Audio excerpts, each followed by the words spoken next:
Hello everyone, and this is Fantasy-esque, and welcome back to Lakeburg Legacies. When we left off in the previous episode, we had 2 deaths in the street after so many decades, I think, of not having more than like 1 death in Lakeburg.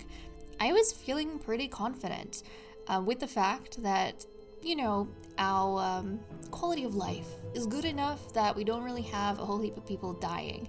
And then back to back, we had 2 deaths happen with some of our homeless folks in the last episode, which is a little bit surprising. I can't remember. I think it was Eberolf. I might be mistaken. My memory's blanking right now. I think Eberolf passed away first, and then we had Eberolf was one of the farmers, if I'm not mistaken, and then we had Bjorn pass away after him, one of our seamsters in the sewing workshop. So we do have a vacancy there, along with a vacancy in the pleasure house and the rodent's nest. We have like bartering that needs to be done, recruitment we can do. We also have some of the youngsters that have aged up, who need a mentor or who need a replacement now that their mentor has died. There is a whole bunch of things we have to do coming in right now. But it is 14 October, year 22. So yeah, it has been just over 2 decades. We have been playing in Lakeburg. So let's try and slowly start sorting through everything that needs to be done. And oh my goodness, decoding the mess that is Lakeburg. Although I feel like we've been doing a decent job. We've been going pretty good. So Ramonda right now is single, and now that Pepin, her adoptive son, has become an adult in his own right, he's no longer living in the house with her, so she is completely on her own. But Pepin, he is currently unemployed. Pepin Denan, 18 years old.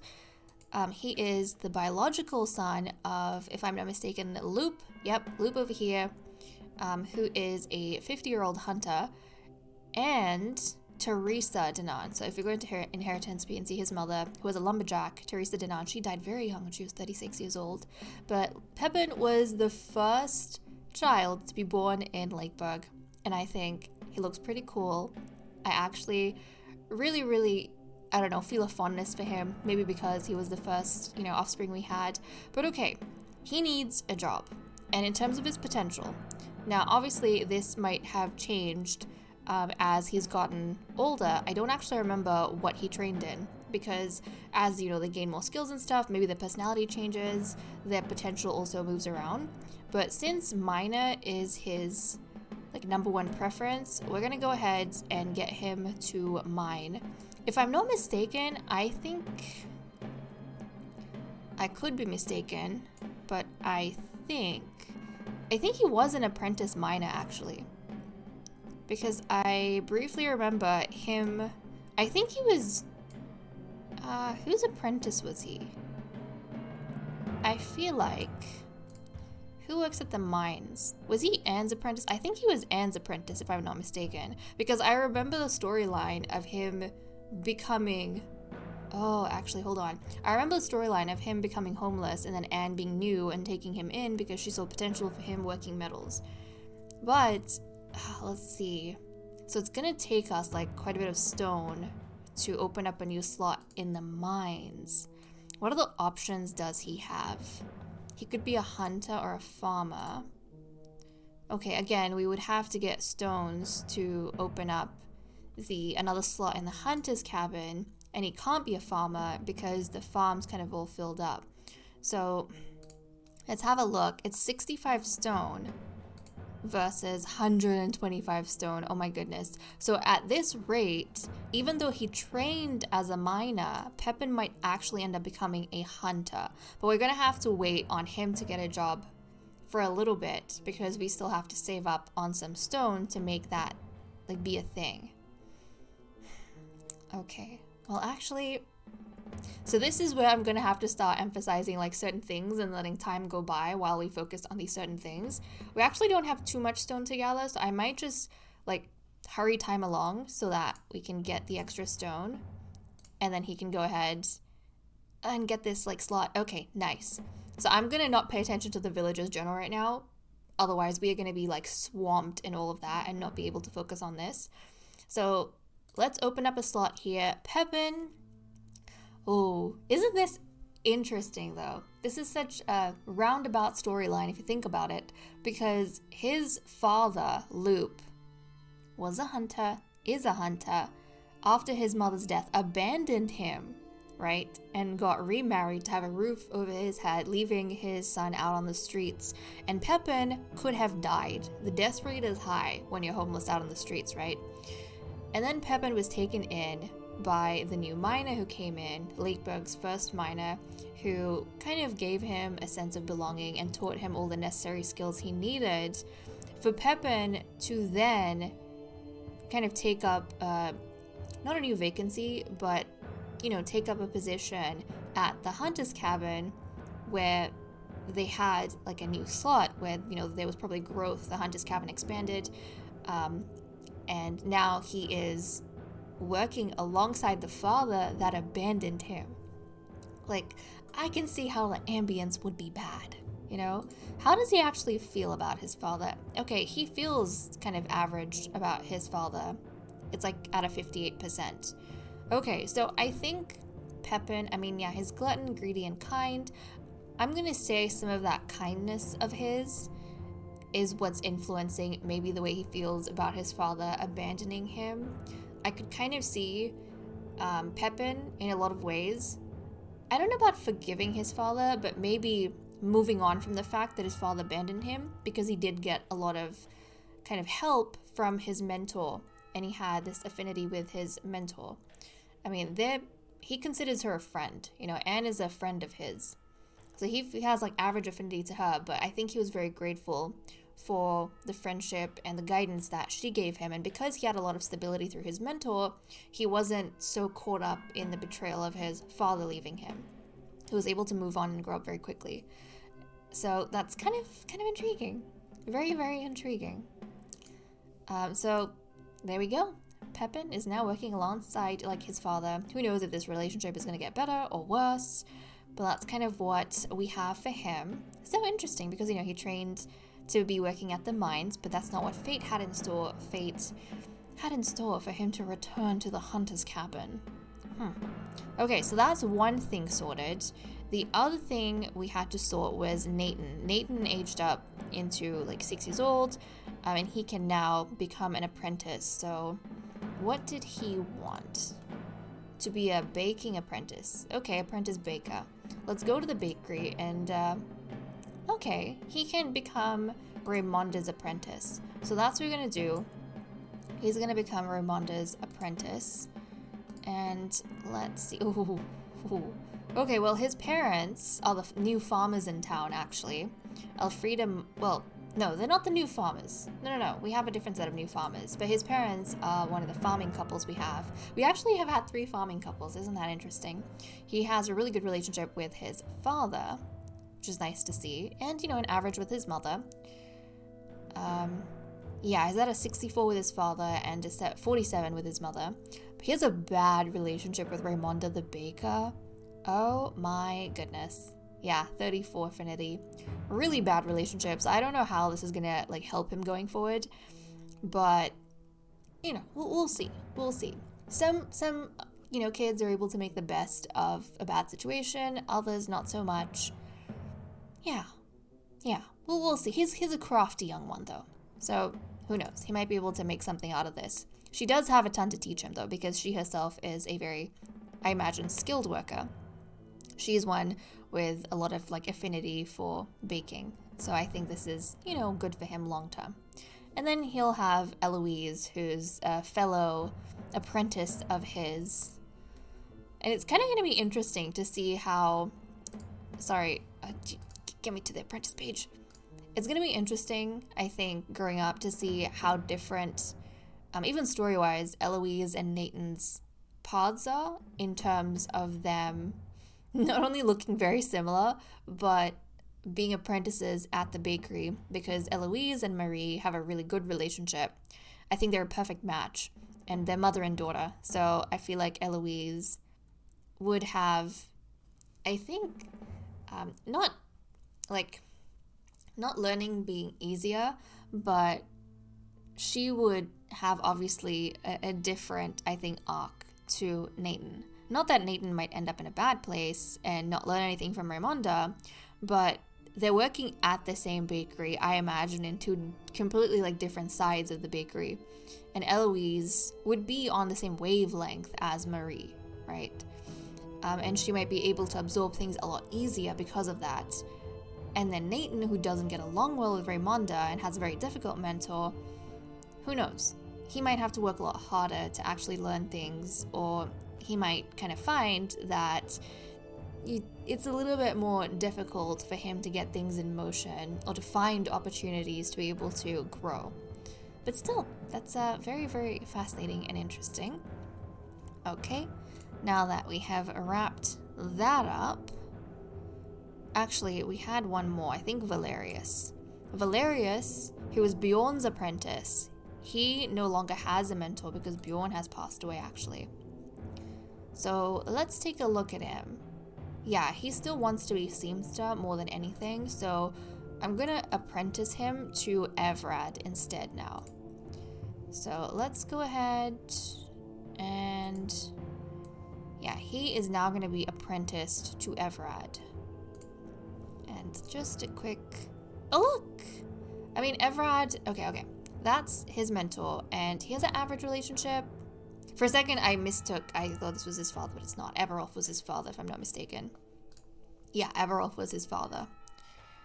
But yeah, okay, average relationship, 40% affinity. That's okay, we'll see how they go, you know, as time goes on.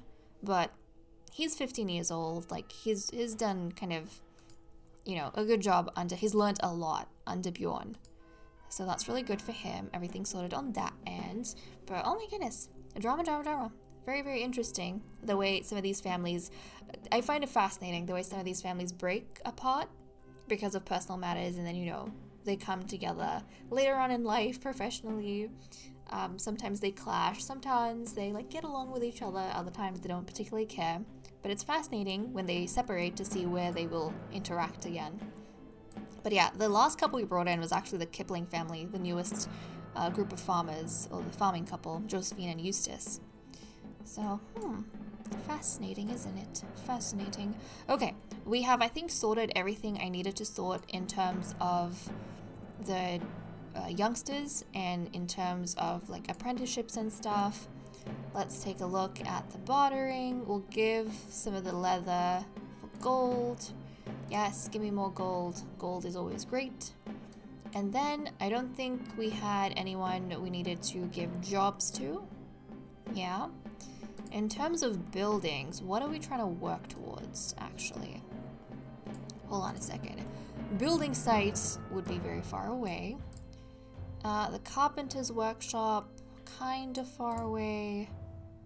I think the fisherman's hut was the next thing we were kind of working towards, but we kind of have to like save up wood for that. In terms of houses, we don't have any vacancies with the houses. We could grow, but then it would take like 104 wood for us to grow in that regard. We do have a vacancy though. It's a lot to think about right now. But why don't we go ahead and do a recruitment? I think we'll put some resources into recruitment. It's gonna take us wood, and who knows how, like, what are the resources for us to expand maybe some of the industries. But I think we'll go do that. Yeah. Okay, well, we have vacancies, like I said, at the Rodent's Nest, at the Sewing Workshop, and at the Pleasure House. So let's see who we have in terms of options. So we have Gilon, who's 20 years old, of the artisan class. He could be a knight, butcher, innkeeper. And then we have Carla Jameson, who is 19 years old, a peasant class. She could be a seamstress, prankster, carpenter. We need a seamstress because we have a vacancy for a seamstress. So maybe Carla Jameson. We're going to recruit her. She looks very pretty, by the way. Okay, let's take a look at our lovely Carla. So Carla, tell me a bit about yourself. She's aesthetic, ill-mannered, and a coward. I mean, hey, that's fine. But it seems as though she is a very social sort of person.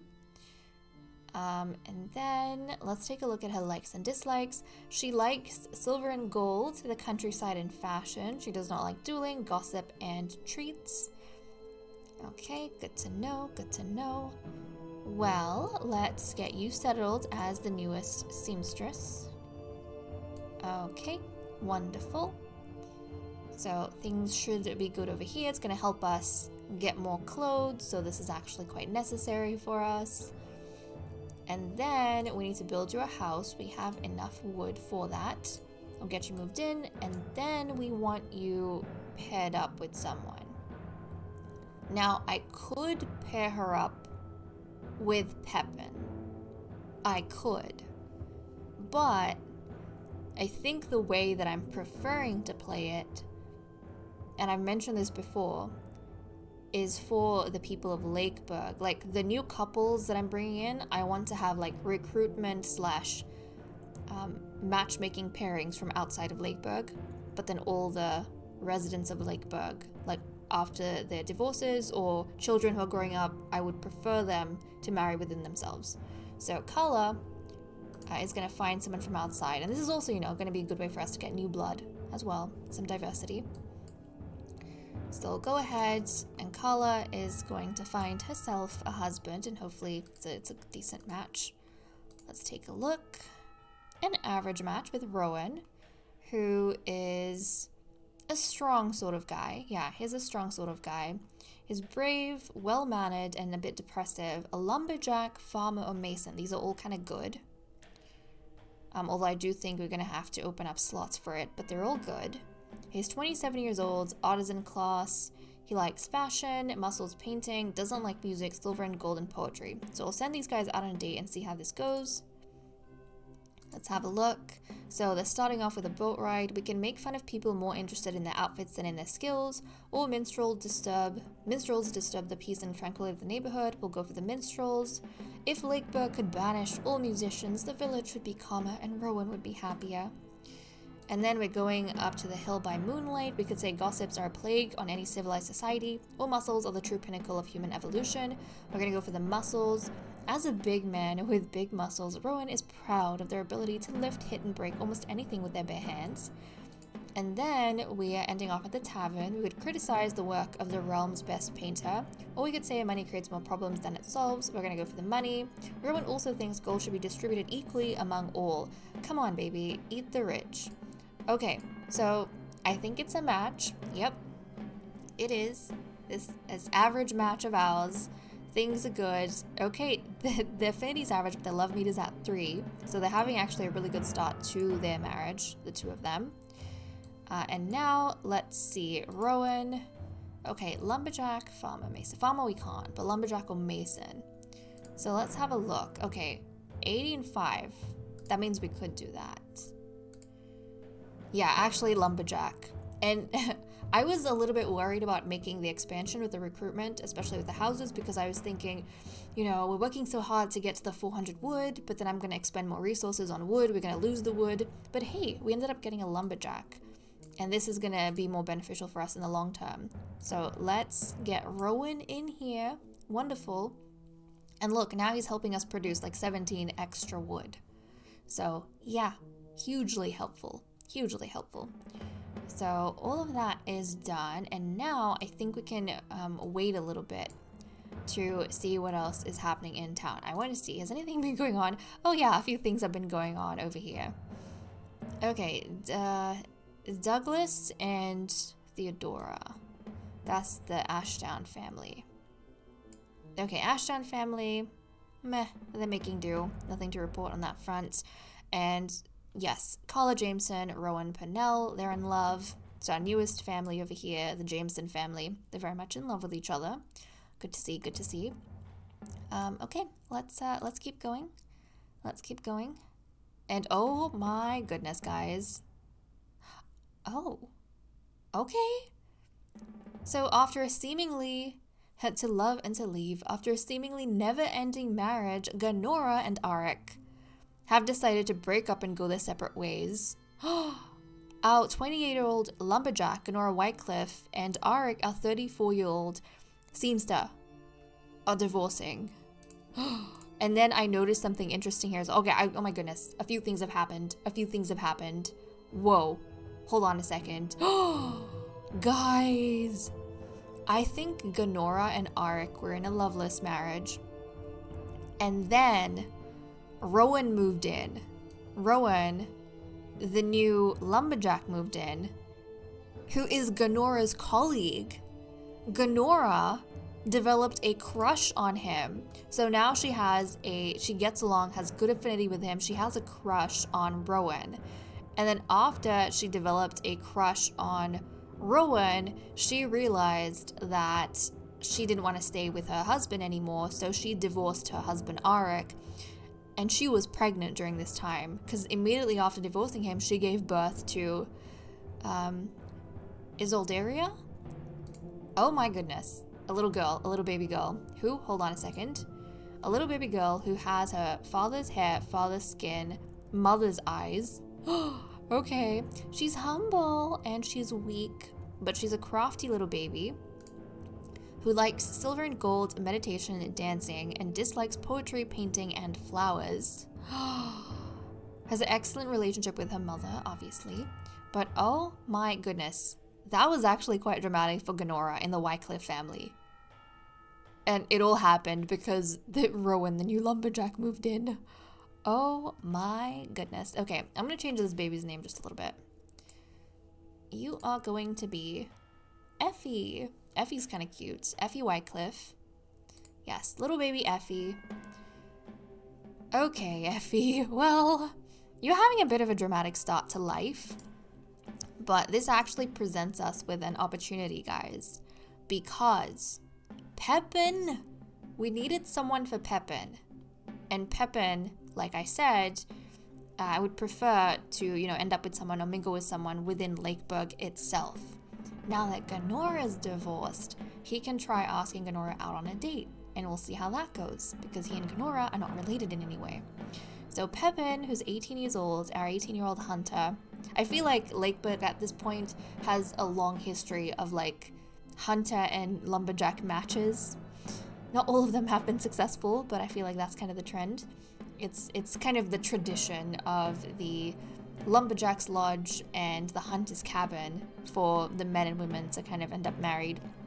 So Pepin, he is going to kind of follow in his mother's footsteps a little bit, or his father's footsteps, I should say, and look to maybe date someone who's a lumberjack. I mean, it makes sense. They work right next to each other, so I could see how that would be a thing. But Pepin, let's send you on a date with Gunora and see how that goes. Oh, nope, hold on. No. Not the surroundings. I clicked on the wrong thing. Lakeburg. Not Raymonda. Gunora.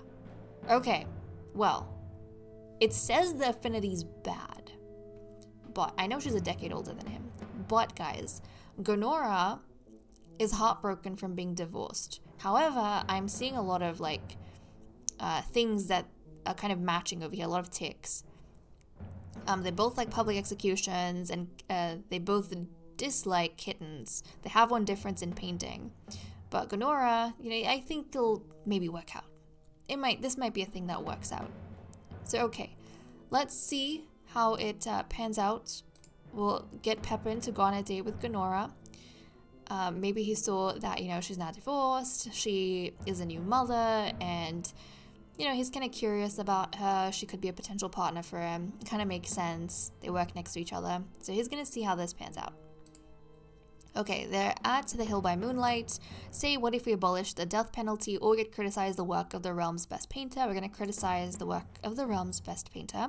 Gunora doesn't really like painting, but she dislikes the ridiculous style of Lakeburg's so-called artists even more. And then we can go for a boat ride. We could talk about the latest clothing trends, or we could talk about the neighborhood's cutie little kittens. We'll talk about the kittens. Gunora doesn't share the same opinion about these darn flea bags. And then we're having a drink, and oh, look. Apparently it's going well enough that we don't even need a third date. They're discussing marriage immediately. Okay. Well, there we go. Pepin and Gunora are now married to each other, guys. And Pepin, the love meet is really bad. And their affinity, it's at 1. Their affinity's bad, but they're going to get married. Who knows how long that's going to last. And Pepin finds himself the new stepfather of Effie, sweet little Effie. And then actually, do Raimonda and Auric... No, Raimonda and Auric don't have any sort of history. So actually, we can make another match between Raimonda, our 43-year-old baker, and Auric, our 34-year-old seamster. So let's see how that goes for the two of them. Again, awful over here because Auric has recently been divorced, so things are not going well. But they do share kind of a dislike for fishing. They have a clash with dueling. Let's see how this goes. Okay, got on a date. So they're starting off at the hill by moonlight. We could talk about painting, Raimonda's new passion, or sitting on a cushion to meditate. Do these people not have something more useful to do? We'll go for the meditation. Auric, a regular meditator, unsuccessfully tries to get Raimonda to change her mind. And then we're going to have a drink at the inn. Muscles are the true pinnacle of human evolution. Or talk about favorite songs. We'll talk about favorite songs. Raimonda and Auric talk for hours about their favorite bands and musical genres. And then a boat ride. Oh, well, apparently we don't need the boat ride. The date's going so well, they discuss marriage. And this is going to be Raimonda's third marriage. She's been married, this is so funny, but to Eberolf and Bjorn, both of whom died. Yeah, and now she's getting married to Auric. So it's a match. We'll see how this goes for the two of them. To be honest, guys, I feel like Affinity is awful. Love meters at 1. So I think actually both Ganora and Pepin, along with Raimonda and Auric, they have a loveless marriage. So the Wycliffe family and the Keller family have loveless marriages right now. But I feel like with Ganora, Raimonda, she's so mean. I don't know how any marriage would be able to work out with her. No one can really stand being with her for too long. But yeah, Ganora and Rowan have a crush. Oh my goodness. Oh my goodness. And Ganora, I mean, she has a crush on Rowan, but, you know, she's newly married to Pepin now. Where is she? Right here. She's newly married to Pepin. But she's in a loveless marriage with him, so it must be something out of convenience. But she has a crush on Rowan. I mean, it's not like she can make a move on Rowan, because Rowan is also married. But okay, guys, with that said and done, I am going to leave off here. Thank you so much for watching. I hope you all enjoyed, and I will see you all next time. Bye-bye.